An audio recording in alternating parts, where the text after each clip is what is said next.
Allah Subhanahu wa taala telah menurunkan wahyu sucinya kepada manusia yang paling dikasihinya, yakni Nabi Muhammad sallallahu alaihi wasallam. Kumpulan firman Allah taala yang terkumpul dalam kitab suci Al-Qur'an ini berisi pedoman hidup bagi manusia, petunjuk yang abadi bagi setiap generasi. Setiap surah, bahkan di setiap hurufnya, memiliki makna yang sangat mendalam yang akan menyampaikan pada keselamatan dan kebahagiaan dunia dan akhirat. Kakek kami pun baik dari ibu baik dari ayah sama, mereka juga pendonor kornea mata. Yang satu saya tahu ceritanya, alhamdulillah berhasil sampai ke penerima. Yang satu lagi keburu rusak di tengah jalan kalau nggak salah. Nah, jadi memang ini kayak jebakan keluarga, tapi yang bisa kita syukurin gitu bentuknya. Iya. Ya ngasih contohnya ya luar biasa Luar gitu biasa ya. itu mah ya. Mengajarkan sesuatu yang membawa kita supaya bisa peduli sama orang lain. Kan memang kita sebagai manusia harus menjadi orang yang bermanfaat bagi orang lain, dan ini memang ajaran yang baik lah kalau orang tua sebagai orang tua mengajarkan hal ini kepada anak-anaknya. Benar-benar. Dan memang perlu sobat-sobat keren di rumah, atau perlu juga mungkin ditiru oleh keluarga-keluarga yang lain hal yang seperti ini. Jadi bukan hanya sendiri aja yang berkhidmat, tapi kita juga ngajakin orang lain, terutama keluarga kita. Keluarga sendiri. Kemarin sih sebenarnya nyokap baru meninggal kemarin. Di situ sih saya bilang sayang. Nggak apa-apa, santai aja. Tenang. It's okay. Ya, kalau bisa dibilang sih gue hampir nggak pernah ya ngomong sayang ke nyokap sendiri.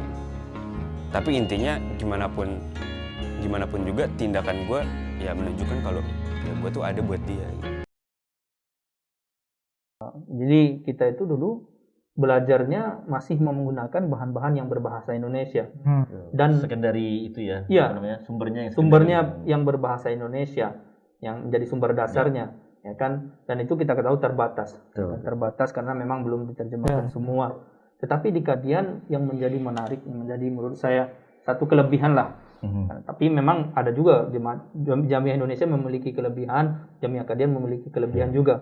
Tapi dari sisi ini Jamiah Ahmadiyah Kadian lebih memiliki kelebihan dari segi itu tadi, karena kita tahu bahasa, sehingga kita langsung dari sumber aslinya Mas Yam.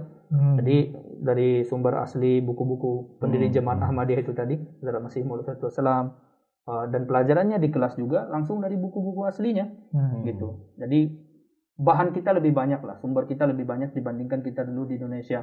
Ada hal-hal yang memang dulu kita nggak ketahui, kemudian sampai di sana jadi kita ketahui, gitu. Selain bahasa Urdu sendiri kan mungkin kalau di luar kurang awam gitu ya. Kalau sumber-sumber buku bahasa Arab sendiri lumayan banyak juga kan? Oh iya, bahasa Arab, Hazrat Masih Maud Wassalam, pendiri Jemaat Ahmadiyah, banyak menulis juga buku-buku dalam bahasa Arab. Dan bahkan beliau menantang ulama-ulama lain juga, barang siapa saja yang berani menjawab buku-buku beliau atau menulis tandingan buku-buku beliau malah mau mengasih hadiah itu. Ya kan banyak sekali buku beliau, Nurul Haq, ya kan, dan buku-buku yang lain juga. Banyak sekali buku beliau dalam bahasa Arab. Bahkan itu saya ingat ada khutbah ilhamiah itu Pak. Kita tahu itu khutbah ilhamiah itu adalah khutbah beliau di dalam bahasa Arab, dan itu yang diilhamkan langsung oleh Allah Subhanahu wa taala, pure itu bahasa Arab. Ya Allah ya Rahman ya Rahim ya Malik ya Kudus ya Salam ya Mu'min ya Muhaimin ya Aziz ya Jabbar ya Mutakabbir ya Holy ya Bari ya Musawwir ya Ghufar ya Qahar ya Wahhab ya Razak ya Fatah ya Alim ya Kabir ya Basit ya Hafiz ya Rafiq ya Mu'id ya Muzir ya Sami ya Basir ya Hakam ya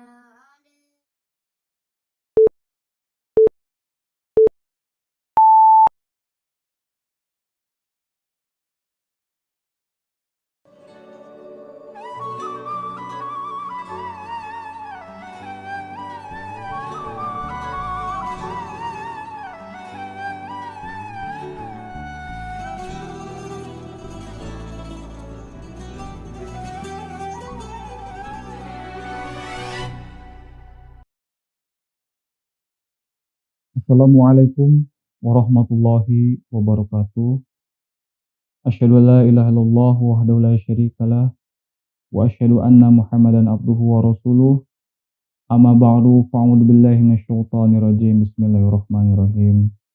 Allahumma shalli ala Muhammad wa ala ali Muhammad kama shallaita ala Ibrahim wa ala ali Ibrahim innaka Hamidum Majid. Allahumma barik ala Muhammad wa ala ali Muhammad kama barakta ala Ibrahim wa ala ali Ibrahim innaka Hamidum Majid.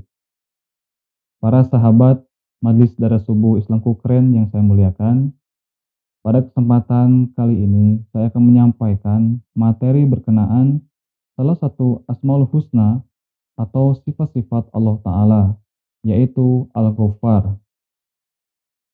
Perlu diketahui bahwa di dalam Al-Quran kita pasti akan menemukan bahwa untuk sifat Allah Ta'ala yang menunjukkan ampunannya, ada beberapa sifat yang disebutkan diantaranya, yakni Al-Afu dalam Quran surah Al-Hajj ayat 60, lalu ada At-Tawwabu dalam Quran surah Al-Baqarah ayat 37, lalu ada Al-Ghafuru dalam Quran surah Al-Baqarah ayat 173, dan Al-Ghaffaru dalam Quran surah Shad ayat 66. Mengenai sifat Al-Ghaffar, Allah Ta'ala berfirman dalam Quran surah Nuh ayat 10. A'udzubillahi minasyaitonirrajim. Faqultu astaghfiru rabbakum innahu kana ghaffara. Artinya, maka aku berkata, mohonlah ampun kepada Tuhanmu, sesungguhnya Dia Maha Pengampun. Lalu dalam Quran surah Shad ayat 66, Rabbus samawati wal ard wa ma bainahumal azizul ghaffar.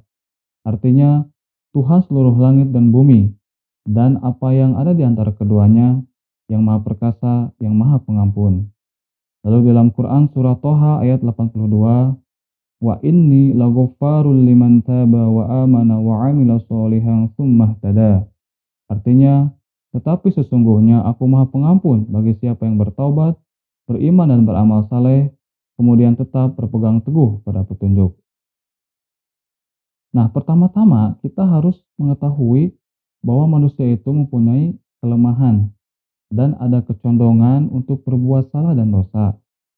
Oleh karena itu, Allah Ta'ala akan memberikan ampunannya kepada siapapun yang Dia kehendaki. Secara alamiah, manusia itu lemah dan telah diperintahkan dengan banyak sekali perintah-perintah ilahi. Dikarenakan kelemahannya, maka seringkali manusia gagal dalam menjalankan dan mengerjakan beberapa perintah ilahi tersebut, dan juga kadang-kadang dikuasai oleh keinginan-keinginan pribadi yang condong ke arah keburukan. Bulan Ramadan adalah bulan kesempatan untuk bertobat dan memohon ampun, serta mensucikan diri atas segala perbuatan dosa dan buruk kita di masa lampau. Merupakan keistimewaan bulan Ramadan juga di mana kita lebih fokus terhadap ibadah wajib dan ibadah nafal, serta lebih banyak berbuat amal-amal baik. Manusia telah diberikan banyak kebebasan dan banyak kemauan serta telah dianugerahi berbagai macam kemampuan dan kecakapan.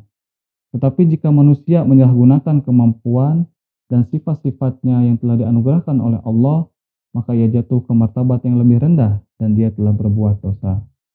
Di dalam Islam, tidak ada perbedaan dosa kecil dan dosa besar, karena semuanya tetap dosa dan akan diganjar sesuai dengan kadarnya.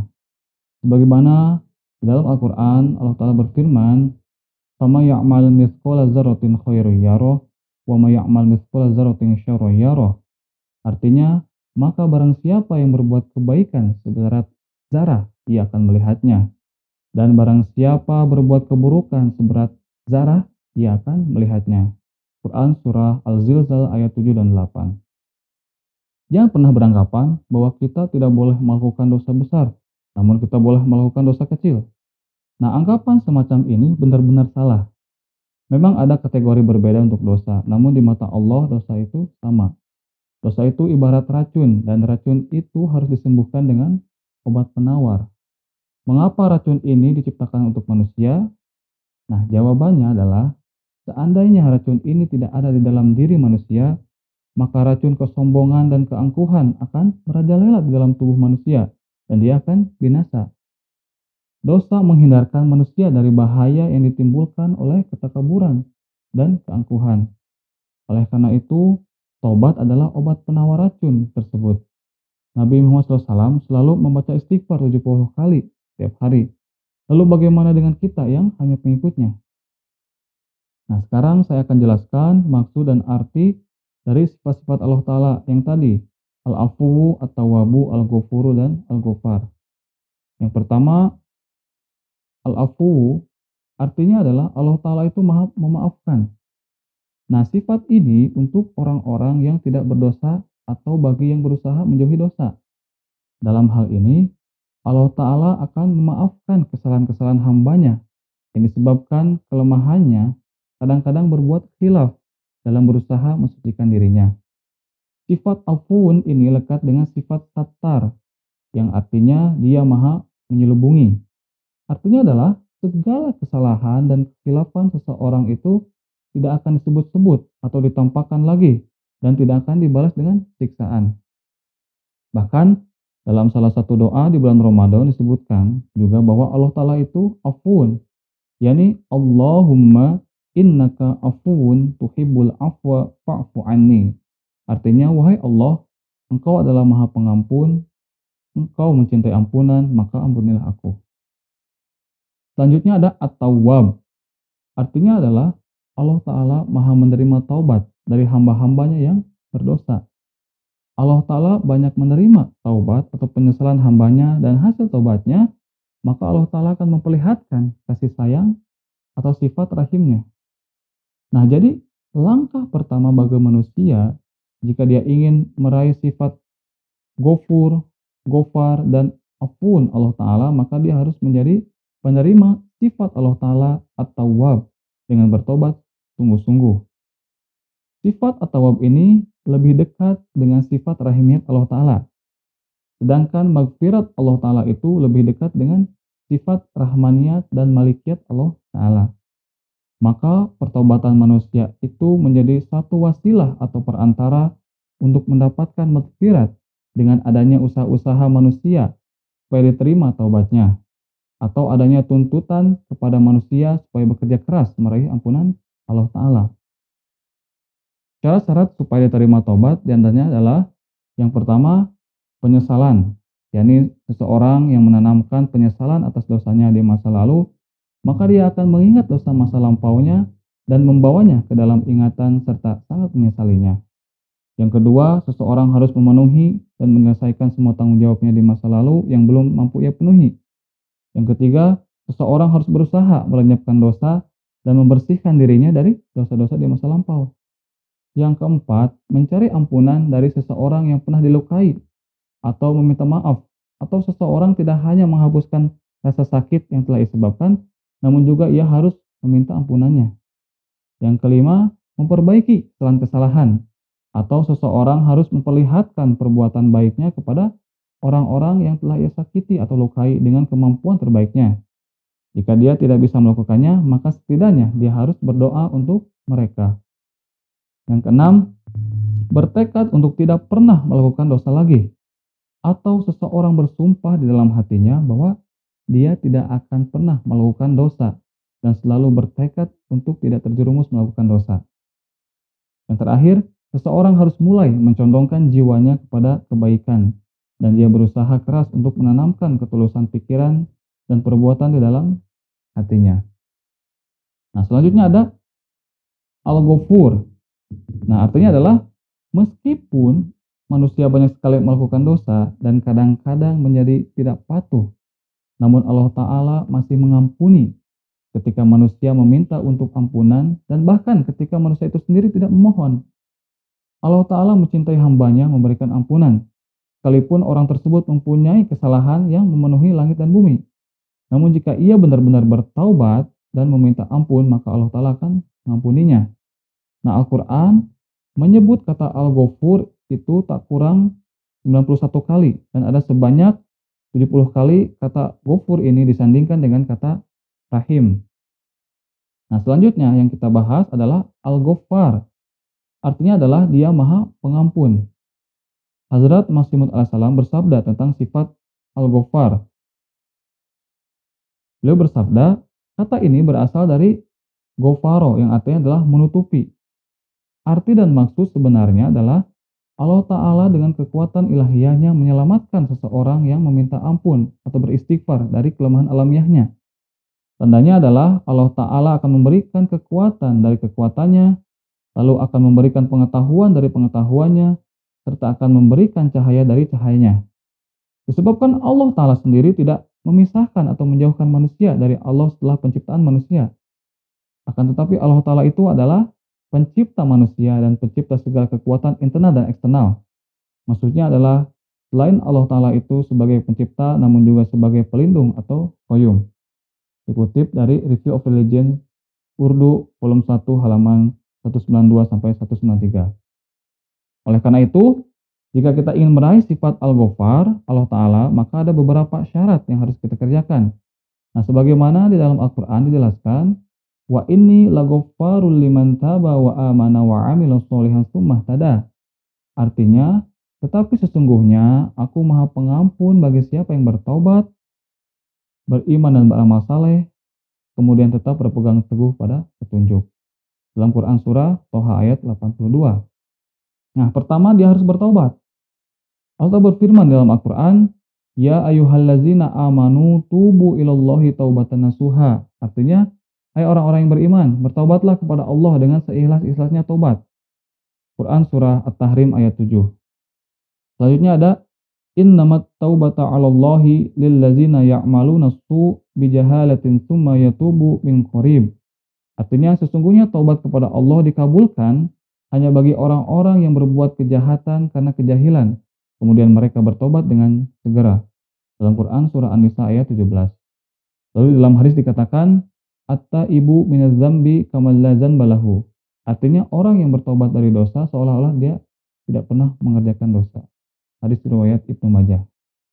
Nah, namun jika seseorang itu selalu melakukan dosa atau terus-menerus menyukai perbuatan dosa, maka Allah Ta'ala itu tidak akan menerima taubatnya. Sebagaimana dalam Al-Quran, dalam Quran surah An-Nisa ayat 19, yang artinya, dan taubat itu tidak diterima dari orang-orang yang terus-menerus melakukan keburukan. Sehingga apabila maut datang kepada salah seorang dari mereka, ia berkata, sungguh sekarang aku bertobat, dan tidak pula diterima dari orang-orang yang mati dalam keadaan kafir. Mereka itulah orang-orang yang kami sediakan azab yang pedih baginya. Nah, syarat yang kedua adalah beriman dan beramal saleh. Nah, bagi mereka yang beriman dan beramal saleh, maka balasannya adalah surga. Sebagaimana dalam Al-Quran disebutkan, wallazina amanu wa amilus solihati ulaika ashabul jannah hum fiha khalidun. Artinya, dan orang-orang yang beriman serta mengerjakan amal-amal saleh, mereka itulah penghuni surga, mereka kekal di dalamnya. Quran surah Al-Baqarah ayat 82. Nah, jika seseorang sudah mempunyai keyakinan kepada Allah Ta'ala, maka dia akan mengikuti segala perintah-perintah ilahi dan menjauhi segala larangannya. Hanya iman di lidah saja itu tidaklah cukup, maka harus dibuktikan dengan amal-amal saleh. Jika seseorang sudah mulai condong kepada perbuatan baik, maka semua kecondongan untuk berbuat buruk akan hilang. Sebagaimana Allah berfirman, innal hasanati yuzhibnas sayyi'at. Artinya sesungguhnya kebaikan-kebaikan akan menghapuskan keburukan-keburukan. Quran surah Hud ayat 114. Yang ketiga adalah yakni berpegang teguh kepada petunjuk. Maksudnya adalah senantiasa mengamalkan ajaran-ajaran agama dan kitab suci. Nah, bagi seorang muslim sangatlah penting untuk membaca dan mengamalkan isi kandungan Al-Quran. Al-Quran merupakan sumber petunjuk dan pedoman bagi semua umat manusia. Nah, jika ketiga syarat ini diamalkan dan selalu berusaha untuk mencari ampunan Allah Ta'ala, maka Allah Ta'ala akan menurunkan sifat Al-Ghafarnya dan memberikan rahmatnya kepada manusia. Hazrat Masih Maud As-Salam bersabda, karena pada hakikatnya dosa adalah suatu racun yang timbul ketika manusia luput dan mahrum dari ketaatan kepada Allah Ta'ala, kecintaan yang penuh semangat kepadanya dan mengingatnya dengan penuh cinta. Nah, sebagaimana sebuah pohon ketika dicabut dari tanah lalu tidak memiliki daya untuk menyerap air, maka hari demi hari pohon tersebut akan mulai mengering dan semua kesuburannya akan hilang sirna. Kemudian jugalah keadaan manusia yang hatinya tercabut dari kecintaan ilahi. Jadi seperti kekeringan tersebut, dosa akan menguasainya. Nah, makanya ada 3 obat untuk mengobati kekeringan tersebut. Yang pertama adalah kecintaan kepada Allah Ta'ala. Yang kedua adalah dengan istighfar, yakni memiliki arti keinginan untuk menekan dan menutupi. Karena selama akar pohon melekat dengan tanah, maka selama itu pula lah terdapat harapan bahwa pohon tersebut akan menjadi subur. Yang ketiga adalah dengan taubat. Itu kembali kepada Allah Ta'ala dengan penuh kerendahan hati untuk menarik air kehidupan, mendekatkan diri kepadanya, dan mengeluarkan diri kita dari tirai kemaksiatan melalui amal saleh. Nah, karena ampunan merupakan lapisan paling dasar di mana semua karunia terletak, lalu bagaimana bisa Allah Ta'ala menuangkan karunia dan rahmatnya ke dalam hati seseorang jika hatinya sudah terpenuhi dan dibanjiri oleh dosa?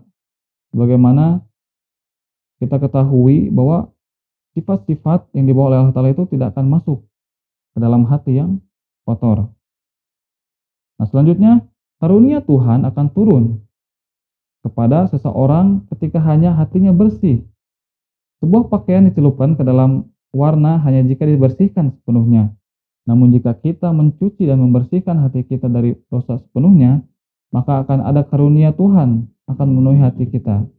Dan mencari ampunan Allah Ta'ala maksudnya adalah kita bisa mengeringkan hati kita yang dibanjiri dosa, dan dosa yang menetap di dalamnya akan dikosongkan. Sehingga karunia Allah mempunyai tempat untuk mengalir dan turun di hati tersebut. Nah, selanjutnya Hadrat Masih Maud bersabda, "Selalulah kalian beristighfar dan senantiasalah ingat kematian. Tidak ada hal yang lebih hebat dari kematian dalam hal menimbulkan kesadaran. Nah, tatkala manusia kembali kepada Allah dengan hati yang benar, maka Allah Ta'ala melimpahkan karunia-Nya.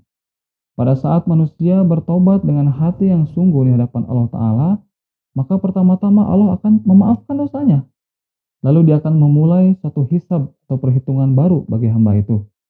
Nah, jika seseorang berbuat dosa sedikit saja kepada manusia, maka manusia itu membenci dan memusuhinya panjang hidup. Dan kalaupun dia menyatakan maaf secara lisan, akan tetapi tetap saja tatkala dia memperoleh kesempatan, maka dia akan menzahirkan kebencian dan permusuhannya itu.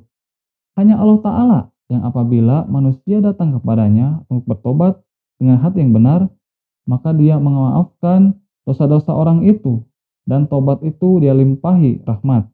Dia menurunkan karunia atas orang itu, dan dia memaafkan hukuman dosa itu.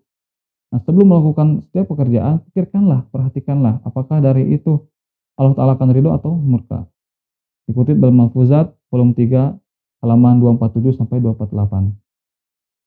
Sebagai kesimpulannya, bahwa manusia itu punya kelemahan, dan kelemahan ini harus ditutupi. Nah, oleh karena itu, kelemahan ini kita tutupi dengan selalu beristighfar, mendekatkan diri kepada Allah dan bertobat atas dosa-dosa. Nah, mudah-mudahan kita semua mampu meraih ampunan Allah Ta'ala dan mendapatkan rahmatnya. Amin ya rabbal alamin. Akhirul kalam. Wassalamualaikum warahmatullahi wabarakatuh.